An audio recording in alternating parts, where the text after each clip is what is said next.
أعوذ بالله من الشيطان الرجيم. بسم الله الرحمن الرحيم. الحمد لله رب العالمين. والصلاة والسلام على نبينا محمد وعلى آله وأصحابه أجمعين. أما بعد. Esselamu Aleyküm ve Rahmetullahi ve Berekatuhu. Değerli Müslümanlar, her bir şəxsin həyatında bir planları vardır. Görəcəyi evlilik işi kimi, alacağı ev kimi, minik kimi və yaxud da quracağı bir iş planı. Ümumiyyətlə bu cür işlər hər bir insanın həyatında vardır. Hər bir insanın xəyalları vardır ki, qarşıda bu işləri görməliyəm.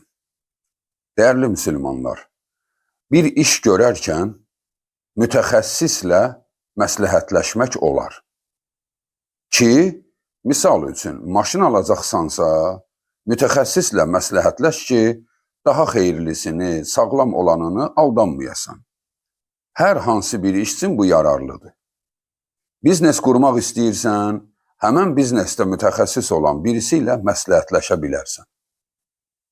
Amma bugünkü dərsimiz bunun üzərində qurulmuşdur ki, değerli insanlar, bir iş görəcəksənsə, onu maksimum gizlət.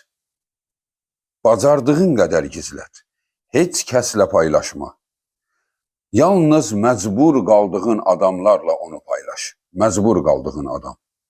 Danışdığımız kimi, bir mütəxəssisdə məcbursan bunu deməyə. Mütəxəssisi də seçəndə eləsini seç ki, birazdan danışacağımız bəlaya səni salmasın. Və yaxud da bəzən olur ki, iş qurmaq istəyirsən, məcburi bir nəfərdən pul istəyirsən. Yəni, məcbur qalsan, bunu kiminləsə paylaş, paylaşarkən də ağzı bitov olan və gizli saxlaya biləcək birisi ilə paylaş. Değerli insanlar, biz insan olaraq xarakterimizdə bizdən aslı olmadan bəzi mənfi xarakterlər vardır. O mənfi xarakter bəzən bizim üçün faydalı olur, bəzən zərərli olur. Bax, o mənfi xarakterlərdən biri də qısqancılıqdır. Qısqancılıq. Sən bir iş görmək istəyirsən, misal üçün övlad evləndirirsən və yaxud da ev almaq istəyirsən, biznes qurmaq istəyirsən, oturub dostlarınla paylaşırsan. O dostların sənin dostlarındır. Demirəm ki, onlar xəyanətkardır. Yox. İnsandır, insan. Hamının da arzusu var. Edə bilməyəcəyi işlər var. Sən bu işi görürsən deyə, o bunu bacarmır deyə, ondan aslı olmadan sənin ona açdığın bir planın üçün o qısqancılıq hissi keçirdə bilər. Hətta səni sevir, ha. Ola bilsin ki, doğma qardaşındır.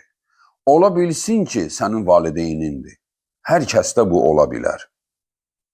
Yəni, insan dəyişkən məxluqdur.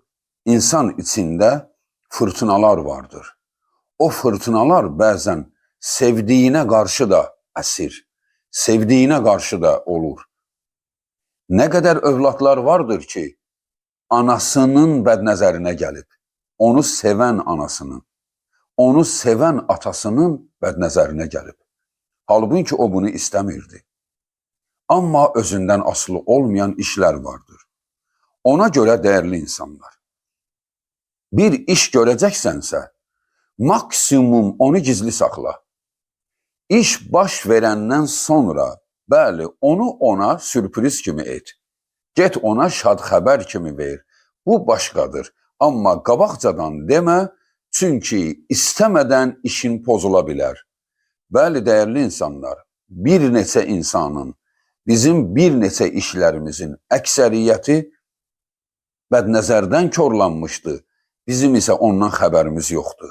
İşim niyə alınmadı deyə fəryad qopardırıq. Halbuki dilimizi yerində düz tutmadıq. Sirri saxlaya bilmədik. Ona görə bu məsələ iki problemə görə danışılmaz, gizlədilməlidir. Biri insandır ki, danışdıq. Yəni insandan gizlət, çünki insandan aslı olmadan həsəd duyğuları vardır insanda. Həsəd duyğuları da o qədər qorxunc bir şeydir ki, aləmlərin Rabbi Allah haqqında bir surə indirmişdi. Falaq surəsi 5-ci ayəsində belə deyir: وَمِنْ شَرِّ حَاسِدٍ إِذَا حَسَدٍ. Allahım, həsəd aparanların həsədinin şərrindən sənə sığınıram. Gör ha, nə qədər qorxuncdur ki, insan Allaha sığınmalıdır.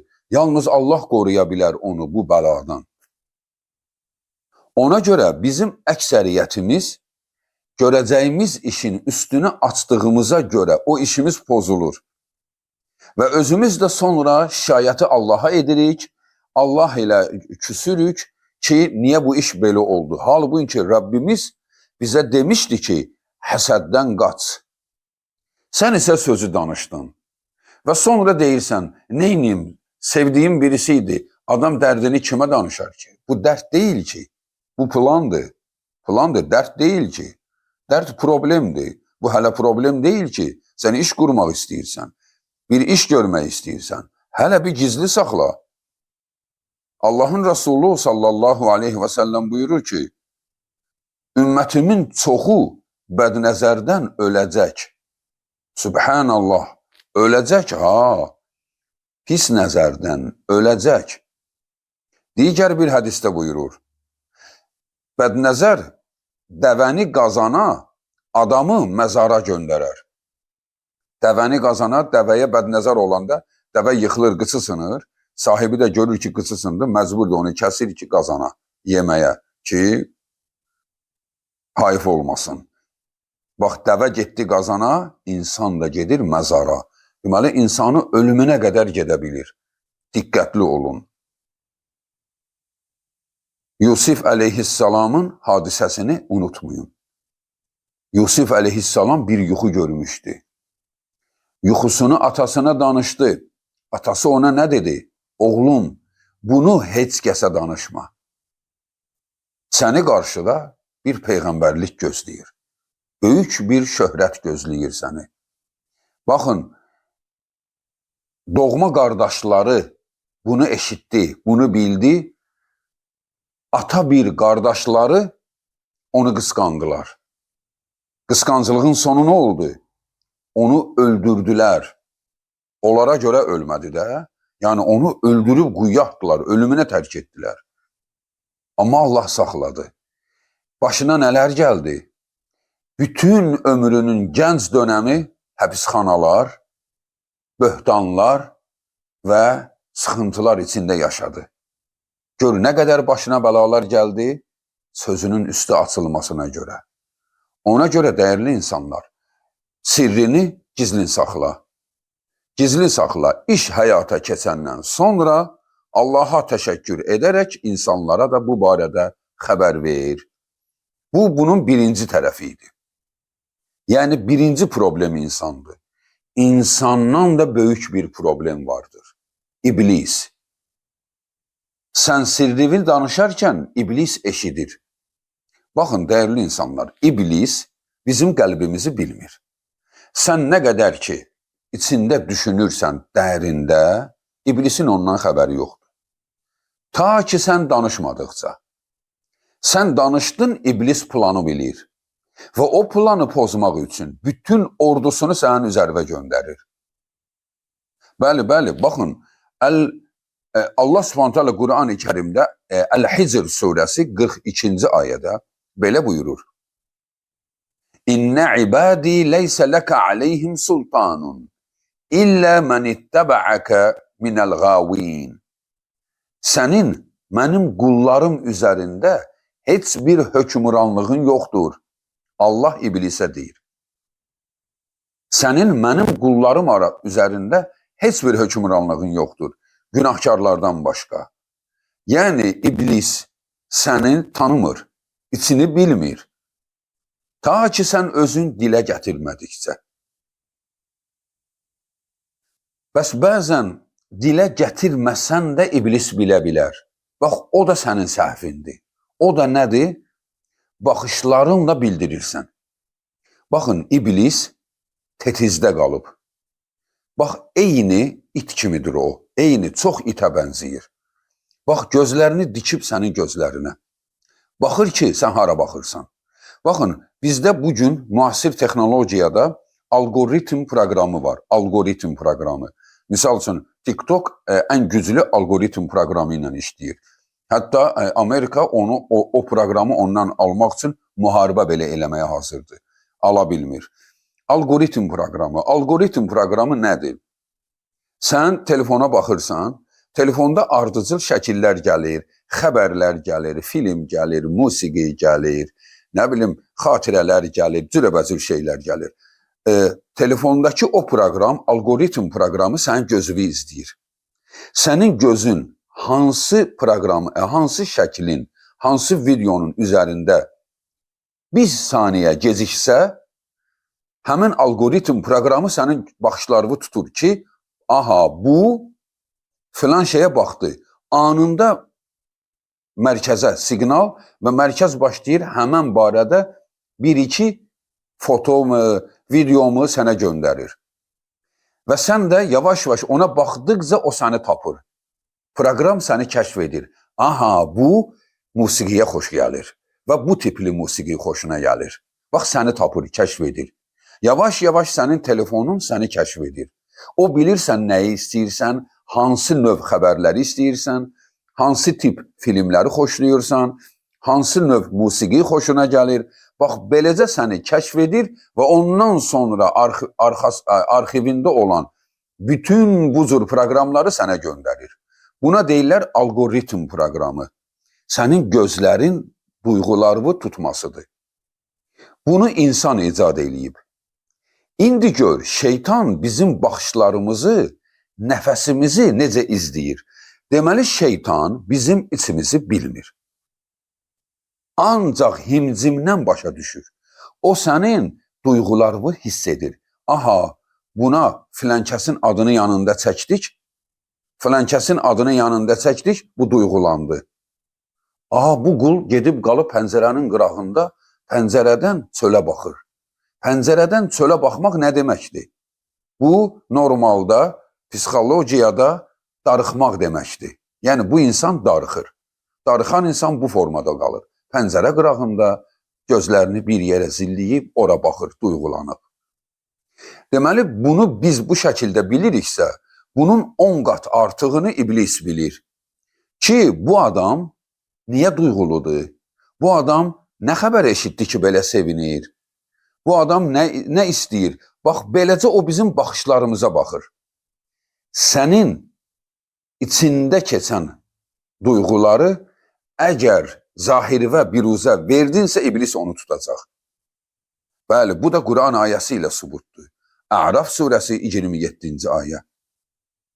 İnnehu yarakum huve və qabiluhu min haythu la tarawnahum. Həqiqətən də Allah deyir, bizə bunu xəbər verir. Həqiqətən də o, yəni iblis və onun ordusu sizin görmədiyiniz yerdən onlar sizi görürlər, kəşf edirlər. Deməli, bizim hiss etmədiyimiz yerdən o bizi hiss edir.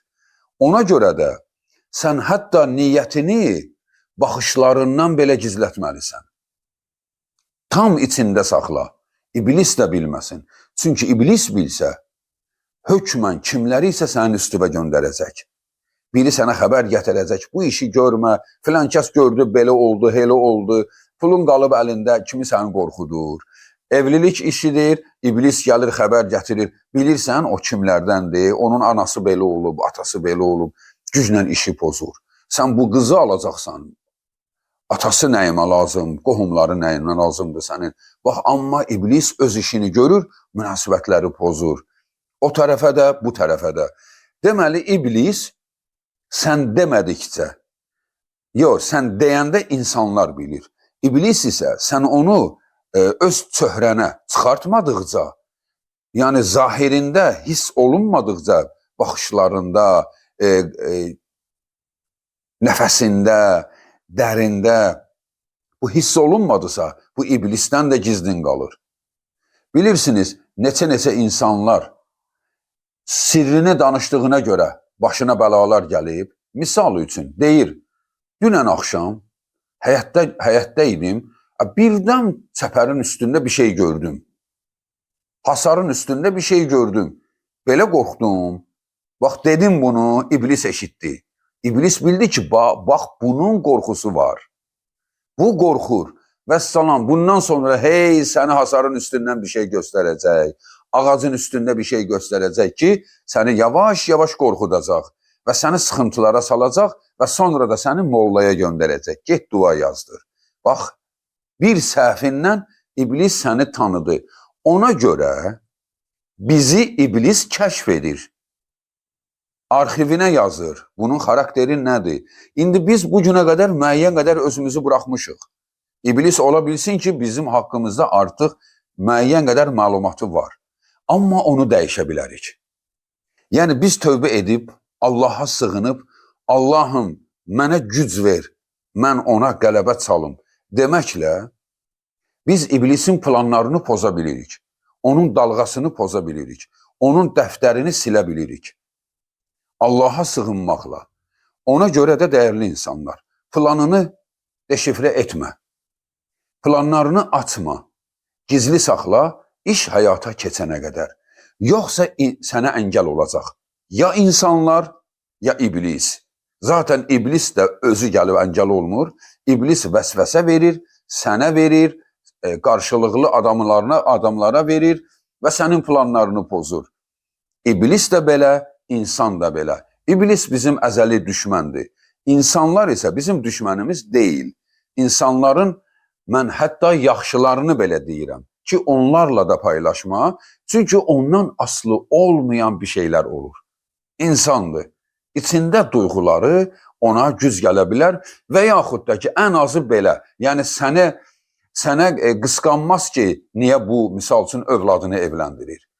Sən deyərsən ki, övladımsın, gedirəm elçiliyə, o içində fikirləşər ki, çaş ki, mən də eləyə biləydim. Mənim övladım qaldı, heç evləndirə bilmədim.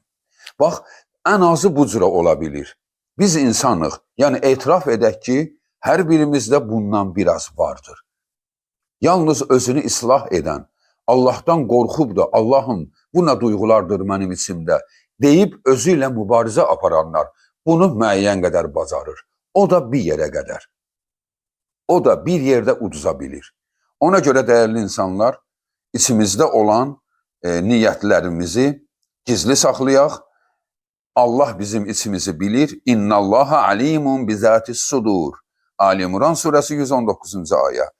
Həqiqətən də Allah sizin içinizdəki bütün duyğularınızdan xəbərdardır. Allah bizi bilir. İçində Allaha dua et. İçində Allahdan istə, onu gizlin saxla. Sən və Rəbbin. Vəssalamu aleykum və rəhmətullahi və bərəkatuhu.